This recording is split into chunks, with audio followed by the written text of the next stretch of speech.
প্রিয় শিক্ষার্থীরা, আমরা আজকে চলে এসেছি সেম চ্যাপ্টারের আগে যে ক্লাসটা নিয়েছি সেই চ্যাপ্টারের যে গ্রাফিক্যাল রিপ্রেজেন্টেশন ছিল সেটার ম্যাথমেটিক্যাল ডেরিভেশন নিয়ে। তো আজকে আমরা বেশি কথা না বাড়িয়ে আমরা চলে যাব ম্যাথমেটিক্যাল ডেরিভেশনের যে টপিকটা ছিল সেম সঞ্চয় বিনিয়োগের সমতার মাধ্যমে ভারসাম্য জাতীয় আয় কিভাবে নির্ধারণ করা যায় সেটার আজকে আমরা গাণিতিক বিশ্লেষণ দেখব। তো আমরা দেখো প্রথমে আমরা এখানে দেখে নিয়েছি আমাদের যে ইকুয়েশন ছিল সেই ইকুয়েশনে দেখো গাণিতিক উদাহরণে যখন যাচ্ছি তখন এস এবং আই এর আমরা কিছু মান বসিয়েছি। এখানে তোমরা বইয়ের সাথে যদি ক্লাসটা যখন তোমরা দেখবে তখন বইয়ের সাথে মিলিয়ে নিবে তাহলে খুব বেশি সুবিধা হবে। তো দেখো প্রথমে আমরা এখানে দেখিয়েছি এস সমান -50 প্লাস 0.5y। এখানে এটা হচ্ছে গাণিতিক একটা সমীকরণ, যে সমীকরণের সাহায্যে আমরা ভারসাম্য জাতীয় আয়টাকে বের করব এবং আই সমান সমান এখানে 100 ফিক্স যে সূচি আমার ছিল আমরা কিন্তু 100 ফিক্স করে লিস্ট ছিল যেটা একটা সূচির মাধ্যমে দেখিয়েছিলাম, সেখানে কিন্তু আমাদের ইনভেস্টমেন্ট যেটা সেটা ফিক্স ছিল। সেটা কত ছিল? 100 ছিল। 100 ইনভেস্টমেন্ট সবসময় ফিক্সড রেখে আমরা সেভিংস এবং ইনকামটাকে বাড়িয়ে কমিয়ে একটা ভারসাম্য দেখিয়েছিলাম। তো সেক্ষেত্রে এখানে আমরা ইনভেস্টমেন্টটাকে সেই 100 তেই রেখে দিব এবং সেভিংস যেটা সেটার মান হচ্ছে -50 প্লাস 0.5y। এটা গিভেন বা প্রদত্ত, এটা তোমাদের কোর্সে দেওয়া থাকবে। তোমাকে এইটুকু দেওয়া থাকবে, দিয়ে তোমাকে y সমান সমান y এর মান বের করতে বলবে। তো এখন আসো আমরা দেখি, আমি এখানে আমার বোর্ড ছোট সে কারণে তোমাদেরকে বোর্ডে আগে থেকেই করে রেখেছি। এখন আমরা আসি, দেখো প্রথমে আছে শর্তানুসারে আমরা কি জানি? সেভিংস সমান ইনভেস্টমেন্ট বা সঞ্চয় সমান সমান বিনিয়োগ, এটা আমরা জানি। এটা ধরে আমাকে জাতীয় আয় বের করতে হবে। তো সেটা যদি হয় তাহলে প্রথমে আমরা আসি এস সমান সমান যদি আই হয় তাহলে এস এর জায়গায় এস এর যে ভ্যালু আছে বা সঞ্চয় যেটা সেটার ভ্যালু আছে কত? -50 প্লাস 0.5y, যেটা আমরা এখানে দিয়ে দিয়েছি। দেন আছে সমান সমান আই হচ্ছে 100। তাহলে এই কথাটা আমরা লিখতে পারি, এর পরে আমরা এই কথাটা লিখতে পারি। তারপর আসে দেখো আমি ওয়াইটাকে লেফটে রেখে দিলাম, ওয়াই যার সাথে আছে যে চলকের সাথে সেটা 0.5y সমান সমান 100 প্লাস 50। এই 100 সাথে এই -50 এই পাশে যোগ হয়ে গেল। দেন আমি ওয়াইটাকে রেখে দিলাম, এই -0.5 যেটা সেটা আমার নিচে চলে আসে। যখন আসলে আমি কাটাকাটি করে এখান থেকে y এর যে ভ্যালুটা শুধু y-টাকে রেখেছি, দেখো খেয়াল করো আমার 0.5 থেকে আমি যেহেতু y এর মান বের করব বা জাতীয় আয়ের মান বের করব, সেহেতু এটা খুব ইজি একটা গুণ, এটা খুব সহজে তোমরা করতে পারবে। y সমান সমান 150 ইনটু 10। 10টা কেন হলো?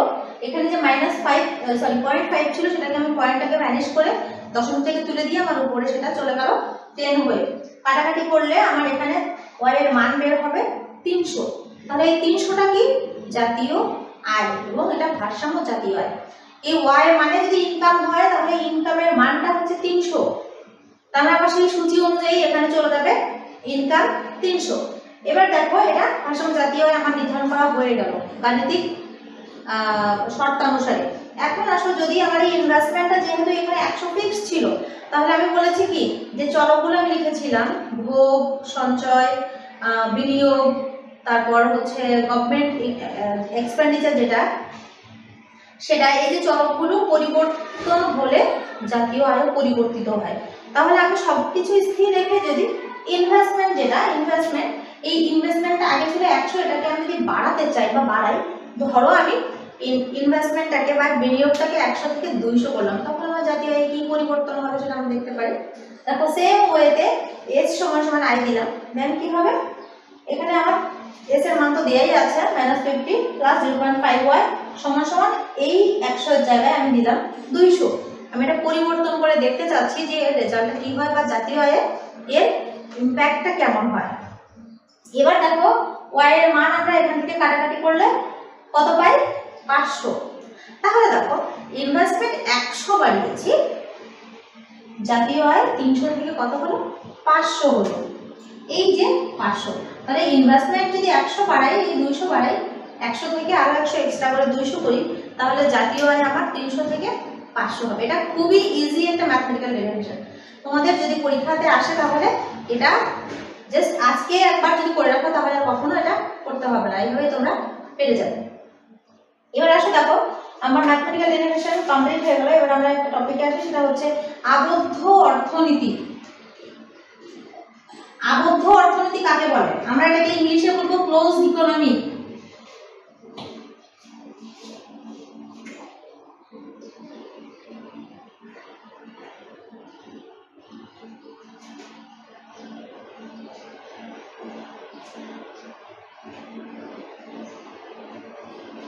বা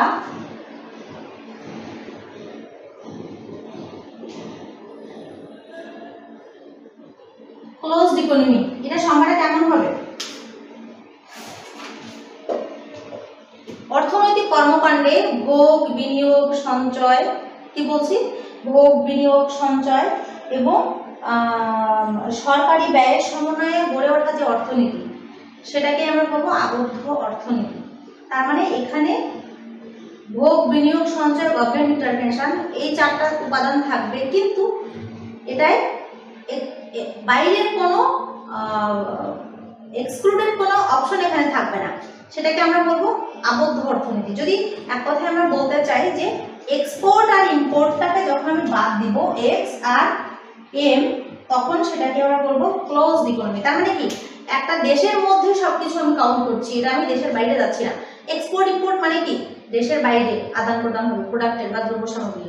যখন দেশের বাইরে এটা আদান প্রদান হবে তখন কিন্তু এটা আবদ্ধ অর্থনীতি থাকবে না, তখন এটা বিস্তৃত অর্থনীতি হয়ে যাবে। এই জন্য আমরা আবদ্ধ অর্থনীতির সংজ্ঞাতে বলবো যেখানে এক্সপোর্ট ইম্পোর্টটাকে এক্সক্লুড করা হবে বা বাদ দেওয়া হবে, তখন আমরা সেই অর্থনীতিকে বলবো আবদ্ধ অর্থনীতি।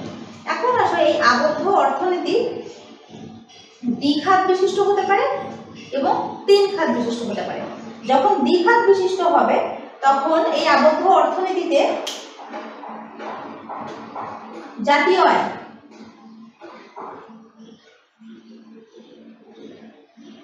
সি প্লাস আই,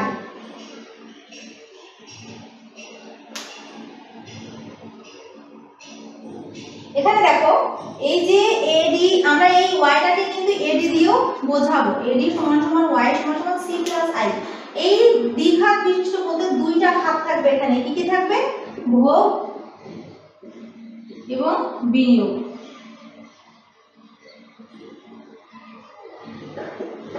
এখানে কি হবে, দুইটা খাত থাকবে বা দুইটা চলক থাকবে অনলি, তখন আমরা এটাকে বলবো দ্বিখাত বিশিষ্ট অর্থনীতি।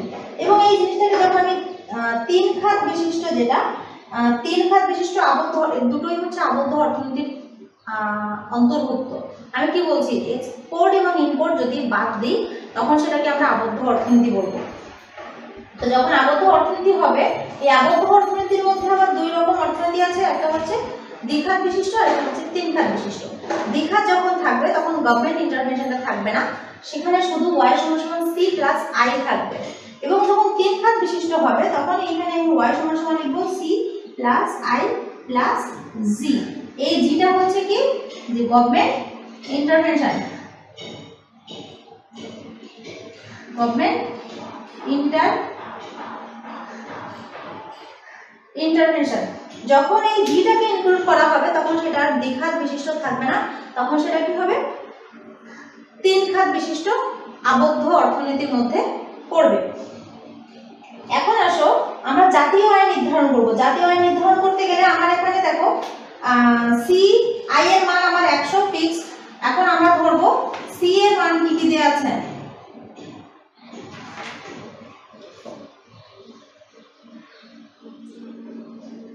$200 প্লাস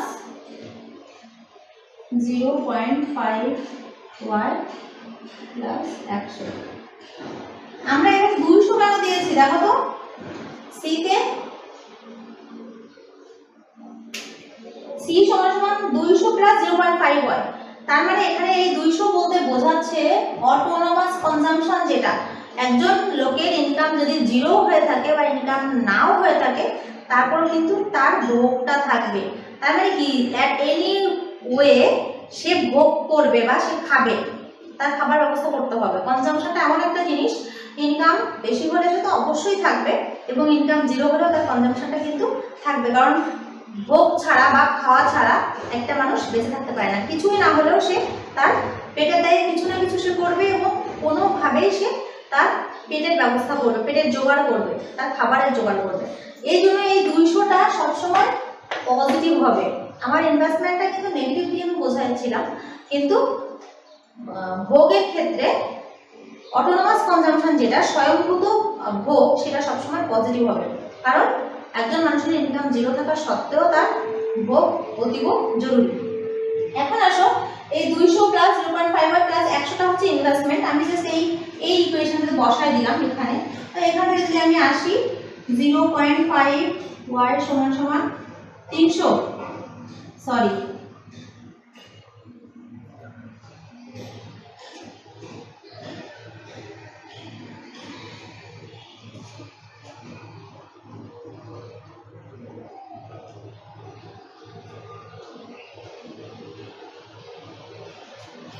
y এর সমান,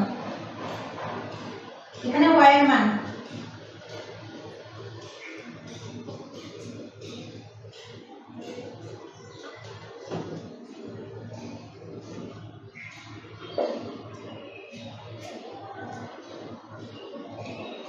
300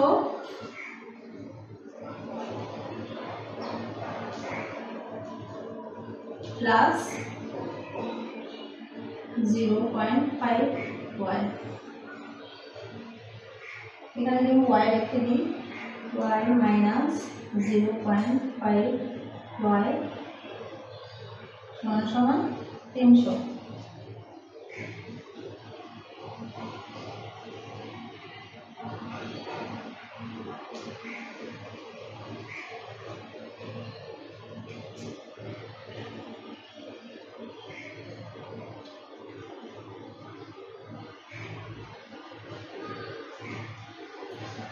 এটা হচ্ছে 600।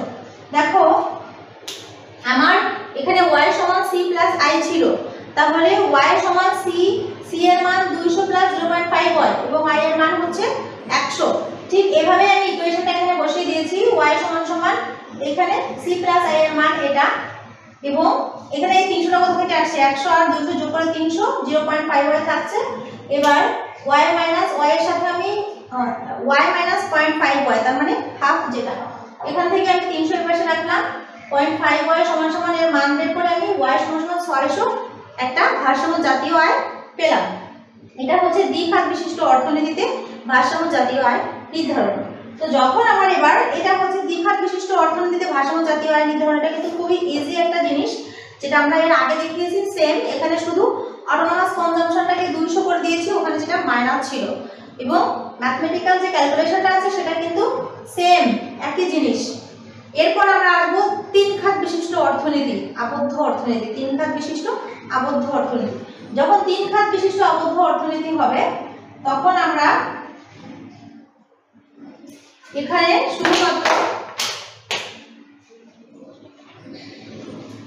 শুধুমাত্র y সমান সমান c plus i plus g থাকবে। এখানে দেখো সেম ওয়েতে যদি তুমি ম্যাথমেটিক্যাল ডিরেকশন করতে চাও তাহলে শুধু g এর মানটা এক্সট্রা হবে। g এর মান, g আগে যেমন আমার c প্লাস i ছিল, i এর মান 100 ছিল, এখানে g এর মান তুমি 100 দাও 200 দাও, যে কোনো একটা মান বসায় দিয়ে ম্যাথমেটিক্যাল ডিরেকশনটা যদি করো তাহলে এখানে তোমার জাতীয় আয় আছে 800। তাহলে জাতীয় আয় যখন দ্বিঘাত বিশিষ্ট অর্থনীতিতে ছিল তখন আমার ভারসাম্য জাতীয় আয় হয়েছিল 600। যখন 3 খাত বিশিষ্ট হবে, গভর্নমেন্ট ইন্টারভেনশনটা যখন হবে, মানে যখন জিটা ক্যালকুলেট করা হবে, তখন কি জাতীয় আয় বাড়বে নাকি কমবে? ধরো একজন লোকের ইনকাম 10,000 টাকা, সে যদি কোনো কারণে গভর্নমেন্ট কোনো ভর্তুকি হিসেবে সে যদি কোনো কিছু একটা পায়, যেটা তার যে সেই পারপাসে তার যে খরচটা ছিল সেই খরচটাকে বাঁচিয়ে দেয় বা সেই খরচটাকে উসুল করে দেয়, যখন তার পকেট থেকে টাকাটা চলে যাওয়ার কথা ছিল যায়নি, তখন কিন্তু অটোমেটিক্যালি তার ইনকামটা বাড়ে। এটাকে আমরা বলতে পারি ইনকাম বেড়ে গিয়েছে। যখন গভর্নমেন্ট ইন্টারভেনশনটা হচ্ছে, গভর্নমেন্ট যখন ইকোনমিতে ইন্টারফেয়ার করছে, তখন কিন্তু অটোমেটিক্যালি ইকোনমিতে আয়টা বেড়ে যাচ্ছে। কারণ আগে একজন মানুষ তার সবকিছু দিয়ে তার শুধুমাত্র ইনকামটাকে সে কাউন্ট করতো, কিন্তু এখন গভর্নমেন্ট তাকে কিছু না কিছু হেল্প যখন করছে, ওই ইনকামটা তার বাড়তি ইনকাম হিসেবে এখানে ইনক্লুড হচ্ছে। সো আমরা এখানে বলতে পারি যে যখন গভর্নমেন্ট ইন্টারভেনশনটা হবে, তখন জাতীয় আয় অবশ্যই পূর্বের তুলনায় দ্বিঘাত বিশিষ্ট অর্থনীতির তুলনায় জাতীয় আয়টা বেড়ে যাবে। তাহলে আমরা কি বলতে পারি, এখন দেখো এই তিন খাত বিশিষ্ট অর্থনীতি যখন আমরা চিত্র আঁকবো, গ্রাফিক্যাল রিপ্রেজেন্টেশন, তখন সেটা কেমন হবে আমি শুধু একটু দেখিয়ে দিচ্ছি। দ্বিঘাত বিশিষ্ট এবং তিন খাত বিশিষ্ট,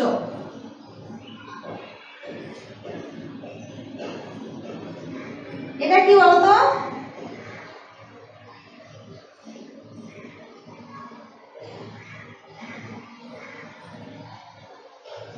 এখানে সি প্লাস আই, এখানে সি প্লাস আই প্লাস জি। এখানে আমি বলেছি যে দ্বিঘাত এবং তিন খাত বিশিষ্ট অর্থনীতি, সেই জন্য এখানে আমার প্রথমে দ্বিঘাত বিশিষ্ট যে রেখাটা সামগ্রিক চাহিদা যেটা, সেখানে সি প্লাস আই দিয়ে এটাকে আমি দেখিয়েছি, এবং পরবর্তীতে যখন আমার তিন খাত বিশিষ্ট হচ্ছে, জিটাকে ইনক্লুড করছে, তখন এডি 2, তখন হচ্ছে এডি রেখাটা যেটা সেটা শিফট করে উপরের দিকে যাচ্ছে, এবং এটাই হচ্ছে জাতীয় আয় নির্ধারণের ব্যাখ্যা।